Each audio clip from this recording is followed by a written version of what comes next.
Hello friends, कैसे हैं आप सभी। मैं आशा करती हूँ आप सभी बहुत ही अच्छे होंगे और मैं भी बहुत अच्छी हूँ।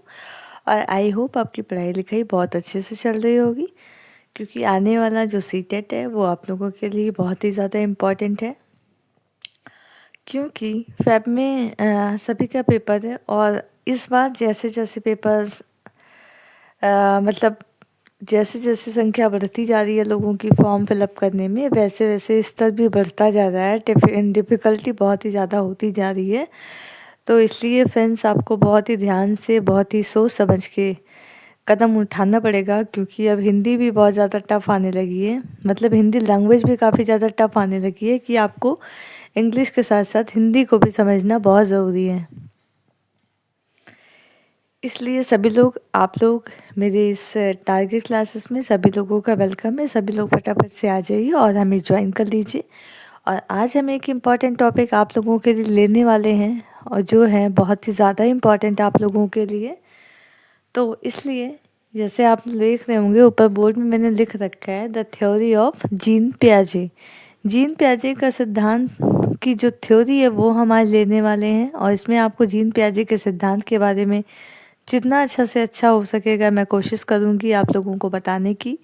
तो जिसने अगर मेरे चैनल को सब्सक्राइब नहीं किया है तो फटाफट से आके सब्सक्राइब कर लें, लाइक कर दें और शेयर कर दें। ज़्यादा से ज़्यादा लोग इसे देखें और अपना एक दूसरे को शेयर करके ज़्यादा से ज़्यादा लाभ उठाने की कोशिश करें।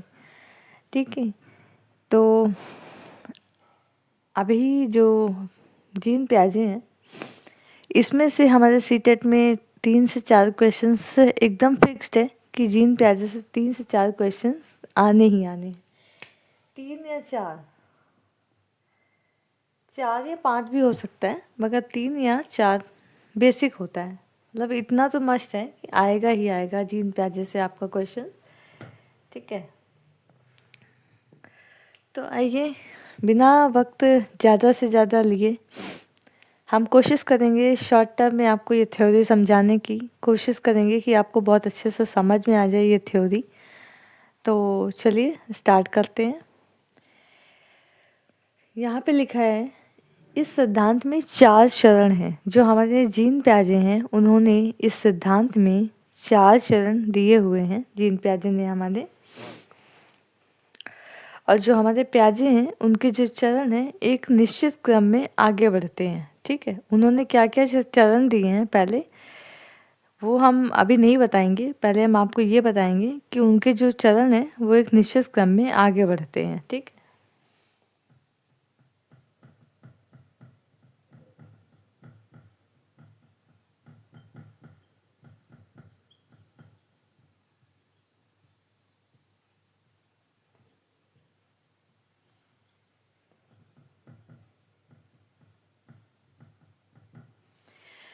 इसका मतलब है कि जो प्याजे के चरण है, यानी अगर संवेदी पेशी अवस्था है या पूर्व संक्रियात्मक अवस्था है, उसके बाद की अवस्था है मूर्त संक्रियात्मक, उसके बाद की अवस्था है औपचारिक संक्रियात्मक अवस्था।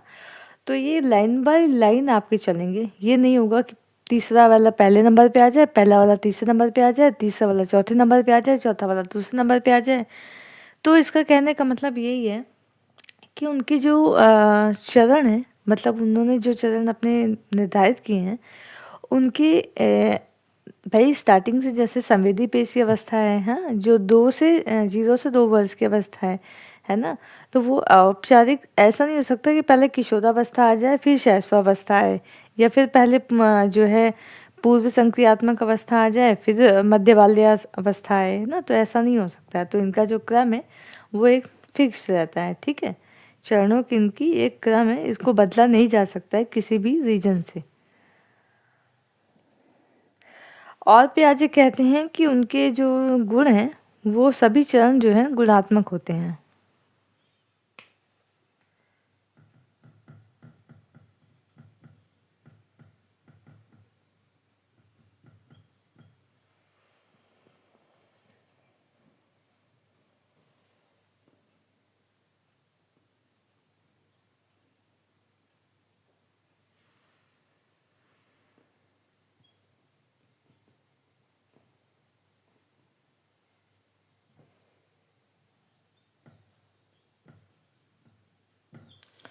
दूसरी बात पियाजे ने कहा है, पियाजे के जो अनुसार है उनके जो सभी चरण हैं वो एक दूसरे के गुणात्मक होते हैं, क्वांटिटेटिव होते हैं। ठीक है, ये उनकी थ्योरी में आता है, ये आपको भी जानना जरूरी है।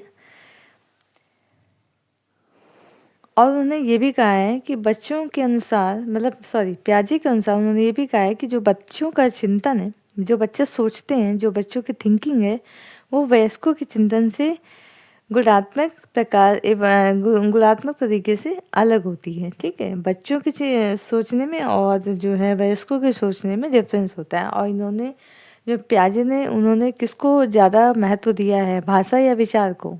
क्या कहा है उन्होंने, भाषा पहले आती है या विचार पहले आता है? पियाजे के अनुसार आप लोग जानते हैं, ये चीज़ बहुत ही इम्पॉर्टेंट है।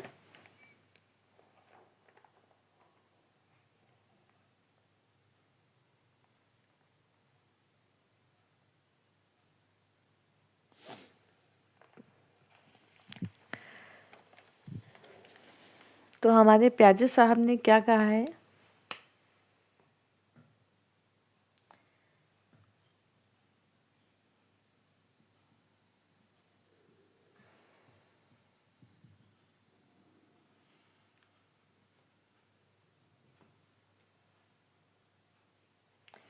हमारे पियाजे ने कहा है विचार पहले आते हैं। ठीक है, ये एक मनोवैज्ञानिक है, जो इन्होंने कहा है कि हमारे भाषा पहले नहीं आती, विचार पहले आते हैं। ठीक, इन्होंने ये कहा है। आप ये टैग वर्ड जान लीजिए कि विचार पहले आते हैं, इससे किसने कहा है?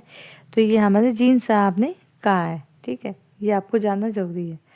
आइए हम इनके फटाफट से चरण बता देते हैं, ज़्यादा समय ना लेते हुए, नहीं तो ये वीडियोस काफ़ी लंबी हो जाएगी और आप लोगों को बोरिंग लगेगी। ठीक है,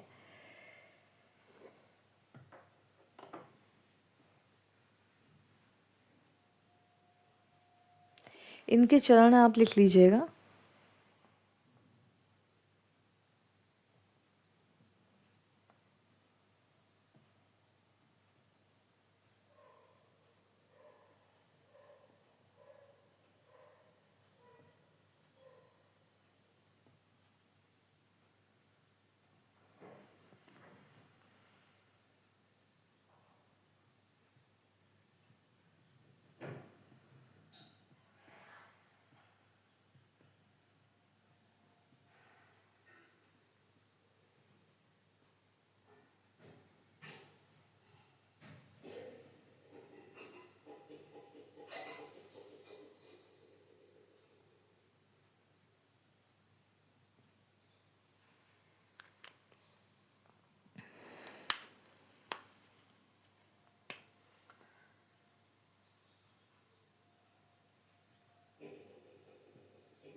तो देखिए, ये हमारे 4 चरण हो गए हैं जो हमारे पियाजे के हैं, बहुत ही इम्पोर्टेंट है। पहले है संवेदी पेशी अवस्था, जो 0 से 2 वर्ष की है। इसे हम संवेदी गामक भी कह सकते हैं, और इसे शैशवावस्था भी हमारा एनसीईआरटी कहता है। ठीक है, एनसीईआरटी के बेस पे संवेदी गामक या संवेदी पेशी को ही हम शैशवावस्था कह सकते हैं। सेकंड है हमारी पूर्व संक्रियात्मक अवस्था, इसे हम क्या कह सकते हैं? इसे बाल्यावस्था या पूर्व बाल्यावस्था भी कह सकते हैं। ठीक, अर्ली चाइल्डहुड कह सकते हैं इसे, पूर्व बाल्यावस्था, ये वाली चरण है। थर्ड है हमारी मूर्त संक्रियात्मक अवस्था। ठीक है, इसे हम मध्य या उत्तर बाल्यावस्था भी कह सकते हैं। ठीक, चौथी अवस्था है हमारा औपचारिक संक्रियात्मक अवस्था। ठीक, इसे क्या कहते हैं? किशोरावस्था, यानी इस अवस्था में बच्चे बड़े हो चुके होते हैं, किशोर हो चुके होते हैं। ठीक है, तो उसमें जो औपचारिक विचार है, जो उनमें एक्स का मान निकालने की जो क्षमता होती है, वो अपने आप डेवलप हो जाती है। तो इस तरीके से जो पियाजे के 4 चरण हैं, ये हमारे सामने हमने लिखे हैं, जो आप लोग देख सकते हैं।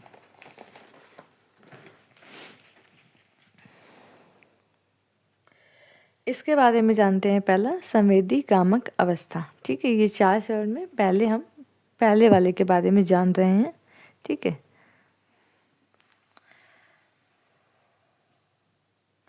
आप लोग इसे अगर स्क्रीनशॉट लेना है तो आप ले सकते हैं स्क्रीनशॉट।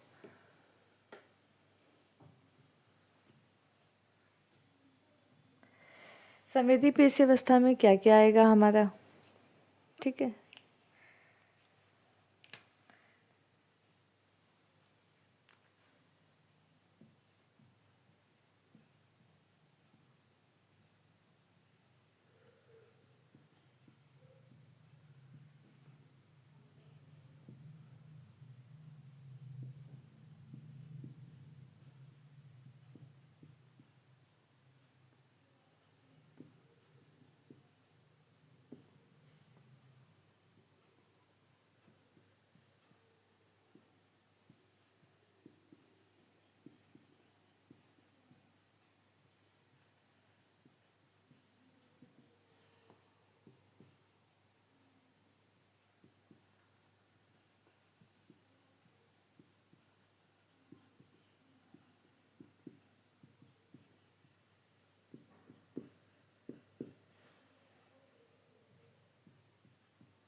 नहीं दिख रहा है। ओ शिट, कोई बात नहीं, मैं अभी कैमरा नीचे कर दूंगी तो वो आपको दिख जाएगा। पहले में क्या आता है? पहले में हमारे संवेदी कामक, मतलब आप 0 से 2 वर्ष मान के चल सकते हैं। सेंसरी मोटर इसे बोलते हैं, सेंसरी मोटर स्टेज। इसमें आता है पहला, वस्तु स्थायित्व। इसका क्या मतलब होता है? वस्तु स्थायित्व का मतलब होता है कि अगर कोई भी चीज़ें बच्चे के सामने नहीं रहती, लेकिन वो फिर भी समझता है कि वो चीज़ें बनी हुई हैं, मतलब वस्तु के ओझल हो जाने पर भी उसको ये पता होता है कि अभी भी वो हमारे सामने या हमारे आसपास मौजूद है। इसे बोलते हैं वस्तु स्थायित्व। यानी वस्तु के सामने ना होना, उसके बाद भी बच्चा ये समझता है कि वस्तु के ना होने पर भी वस्तु आसपास कहीं ना कहीं तो है। एग्जाम्पल है, जैसे जब बच्चा रोता है तो क्या करता है? वो रो रो कर चिल्ला चिल्ला कर अपनी सारी चीज़ें पूरी करवा लेता है।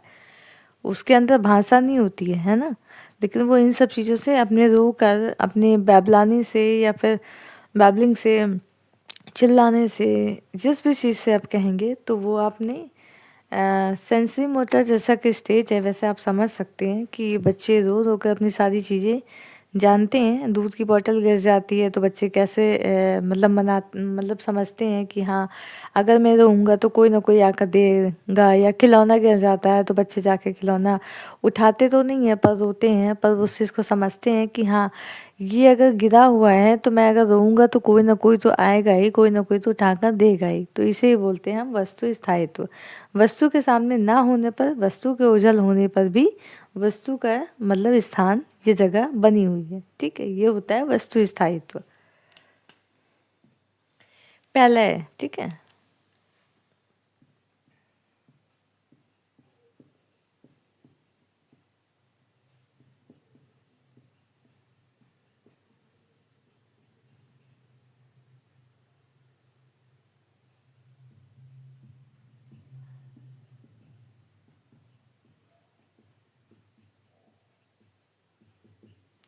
हमने शॉर्ट में लिख दिया है कि वस्तु के ना होने पर भी उसका स्थान बना रहता है, इसे बोलते हैं वस्तु स्थायित्व। ठीक है, बच्चा ऐसा ही समझता है।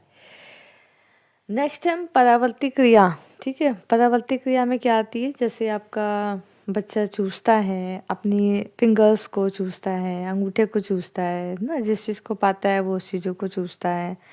आपको देखेंगे आप तो अगर कोई सामान खिलौना तो उसको मुंह में भरना है ना, ये सारी चीज़ें परावर्ती क्रिया में आएंगी।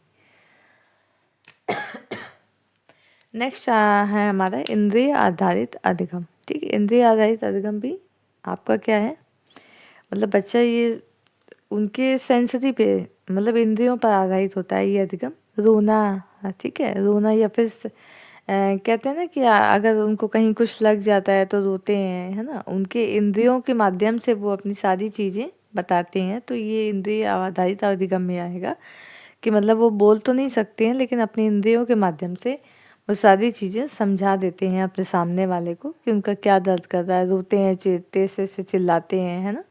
तो ये सारी इंद्रियों के माध्यम से वो सारी चीज़ें बोलते हैं। स्मृति आधारित अधिगम, भाई अगर स्मृति मतलब क्या होता है, सोचना या सोच आधारित अधिगम, हाँ, यानी ना पहचानना।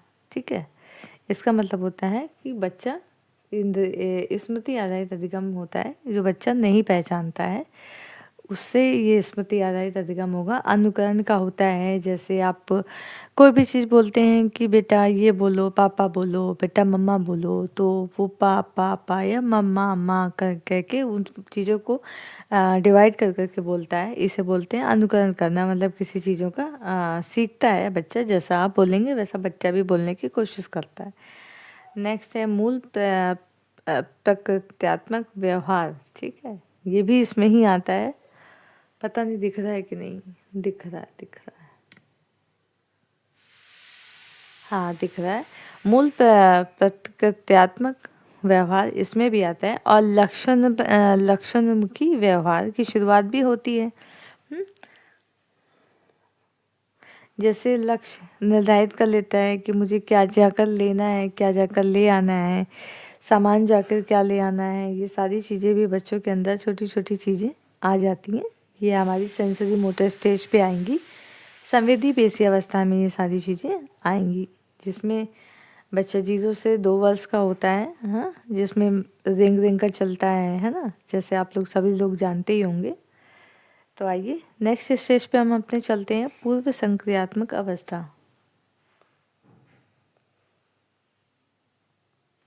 ये सारी इसकी स्टेजेस हैं जो हमारी संवेदीगामक अवस्था में आएंगी, और ये सारी बच्चों में दिखाई देती है 0 से 2 वर्ष में। ठीक है, आइए आगे बढ़ते हैं।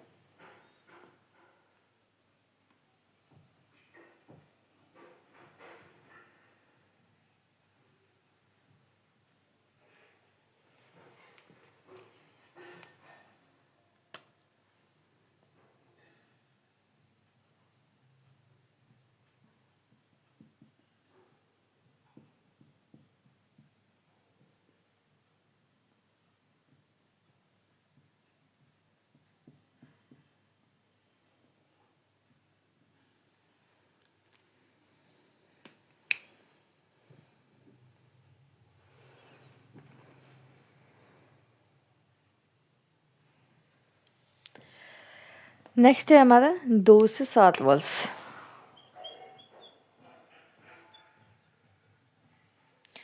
पूर्व संक्रियात्मक अवस्था को हम 2 से 7 वर्ष की अवस्था भी बोल सकती हैं। पियाजे ने इस अवस्था को 2 चरणों में बांटा है। एक अंतर्दर्शी है या अंतर्प्रज्ञा, सॉरी, पहली है आपकी पूर्व संप्रत्यात्मक अवस्था या प्री कॉन्सेप्चुअल स्टेज कह सकते हैं, जो 2 से 4 वर्ष होती है। इसे भी पूर्व संक्रियात्मक को भी 2 भागों में बांटा है।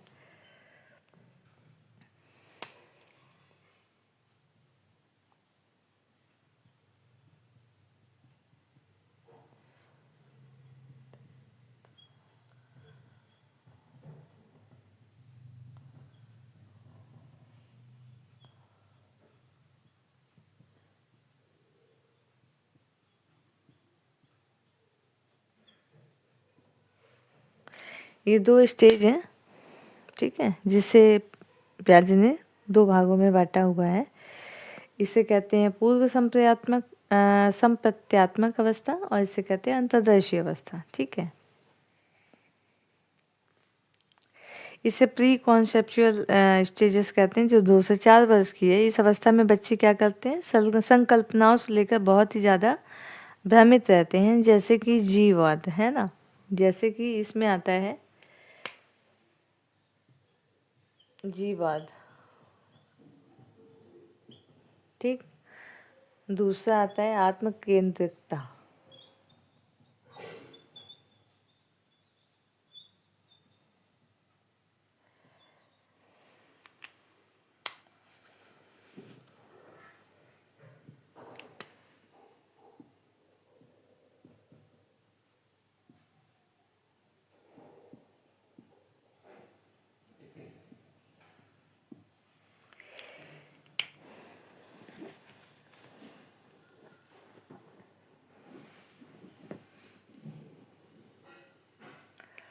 तो इस स्टेज में क्या होता है, पूर्व संक्रियात्मक अवस्था में जीववाद आता है, आत्म केंद्रिकता आती है और प्रतीकात्मक खेल आता है। ठीक है, जीववाद में क्या होता है, पहला जीववाद में क्या होता है, जैसे बच्चा अपने खिलौनों को नहीं बोलता हट जाओ मेरी गाड़ी आ रही है, हट जाओ मेरा मेरा मैं ये चाकू से मार दूंगा, ये नकली चाकू लेके ही अपनी असली असली चीज़ों को वो समझता है कि वो असली है, वो चीज़ असली है, तो इसको ही कहते हैं जीववाद। हाँ, नकली चीज़ों को असली मानता है, इसे बोलते हैं जीववाद। ठीक है, तो बच्चा इसमें बहुत ही माहिर होता है, हट जाओ मेरा गाड़ी आ रहा है, हट जाओ आपको टक्कर मार देगा। अपने गुड्डे गुड़ियों से खेलते हैं बच्चे और बोलती हैं ये मेरी बेटी है, ये मेरा बच्चा है, जो है इनको खाना खिलाते हैं, है ना, दूध पिलाते हैं, सुलाते हैं। तो ये सारी चीज़ें किस में आती है, हमें जीववाद में आती है।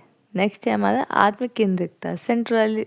सेंट्रलाइजेशंस हो जाता है बच्चों में, मतलब किसी एक बिंदु पर बच्चा ध्यान देता है। आत्म केंद्रिकता मतलब किसी एक बिंदु पर ध्यान देना ही आत्म केंद्रिकता होती है। जैसे अगर हम ये बोलें कि प्रतीकात्मकता क्या होती है, ठीक है, तो प्रतीकात्मक खेल क्या होता है, जैसे खिलौनों की ये खेल होता है, जैसे खिलौनों की दुनिया होती है बच्चों को, बच्चे खिलौने में ही अपने उलझे रहते हैं, ऐसा नहीं वैसा, इनको नहीं उनको, है ना। तो ये सारी चीज़ें बच्चे अपने प्रतीकात्मक खेल में ही लगे रहते हैं, खिलौने को ही अपना असली लाइफ मानते हैं, या फिर उन्हें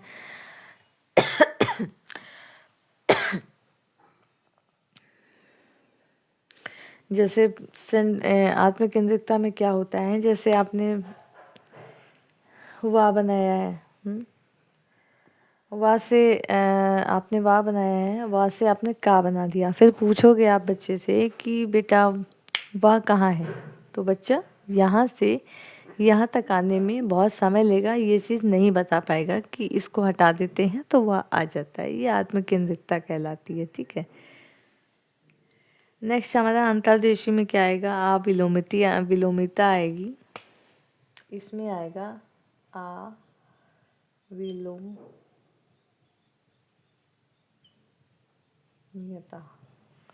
इसमें आएगी आपकी विलोमिता आएगी। ठीक है, नेक्स्ट आएगा संरक्षण का अभाव।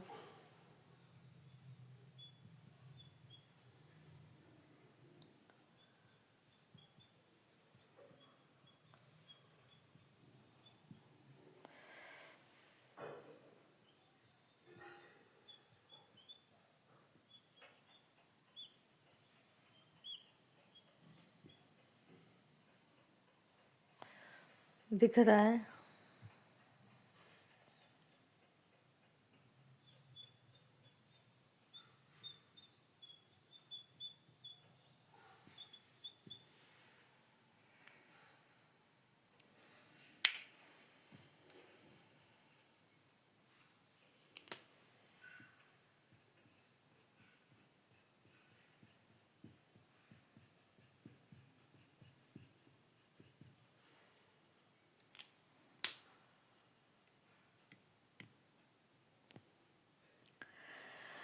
देखो अंतर्देशीय अवस्था में क्या क्या आता है, अविलोमिता आती है, संरक्षण का अभाव होता है, केंद्रिकता आती है, पारगमनात्मक होता है, और आपका क्या होता है, लक्ष्योन्मुखी व्यवहार आता है और इसमें गिनती वर्णमाला का शुरुआत हो जाती है। ठीक है, अविलोमिता में भी वही आएगा, है ना, कि आपने अगर ये ग्लास बनाया है, सॉरी ग्लास तो नहीं लग रहा है ये आपने ग्लास बनाया है, ठीक है, बच्चा इस ग्लास को जानता है। अगर इस ग्लास से आपने कप बना दिया तो बच्चा इस चीज़ को नहीं बता पाएगा। ठीक है, तो विलोमिता मतलब विलोम्यता हो जाएगी उसमें, उसको वो नहीं बता पाता है, उसके अंदर संरक्षण का अभाव होता है। ठीक है, ये चीज़ें कैसे बनी हैं, बच्चा ये चीज़ नहीं बता पाएगा। केंद्रीकरण करता है ना, सेंट्रलाइज रहता है, एक ही चीज़ पर नहीं ध्यान दे पाता है ना, ये सारी चीज़ें बच्चों में रहती है। ये पूर्व संक्रियात्मक अवस्था में पाई जाती है ये सारी चीज़ें। और गिनती वर्णमाला जैसे क्रम की शुरुआत हो जाती है 1 2 3 4, 1 2 3 6 7 ऐसे बच्चा बोलता है, तो वो सारी चीज़ें स्टार्टिंग में हो जाती हैं, जो 2 से 7 वर्ष के बच्चों में आप देख सकते हैं। वर्णमाला की शुरुआत हो जाती है, अपने चीज़ों को करने लगते हैं धीरे धीरे, सामान ले आना देना एक दूसरे को, ये सारी चीज़ें शुरू हो जाती हैं। तो यही सारी चीज़ें हमारे पूर्व संक्रियात्मक अवस्था में आएंगी। ठीक है, नेक्स्ट स्टेज है हमारी अमूर्त संक्रियात्मक अवस्था। ये स्टेज और हमारी मूर्त संक्रियात्मक और एक और स्टेज है जिसको हम बाद में लेंगे। ठीक है, औपचारिक अवस्था, ये हम 2 स्टेजेस आपको बाद में देंगे। ये हम पूर्व संक्रियात्मक और जो पहली अवस्था है हमारी, इन दोनों को हमने अभी दिया है। उसके बाद के जो हैं दो चरण हम इनके बाद देंगे आपको नेक्स्ट क्लास में। ठीक है, तो इसको ध्यान दीजिएगा आप लोग। अगर अच्छा लगे तो प्लीज़ शेयर, लाइक, सब्सक्राइब जरूर करिए हमारे चैनल को। Thank you so much for watching.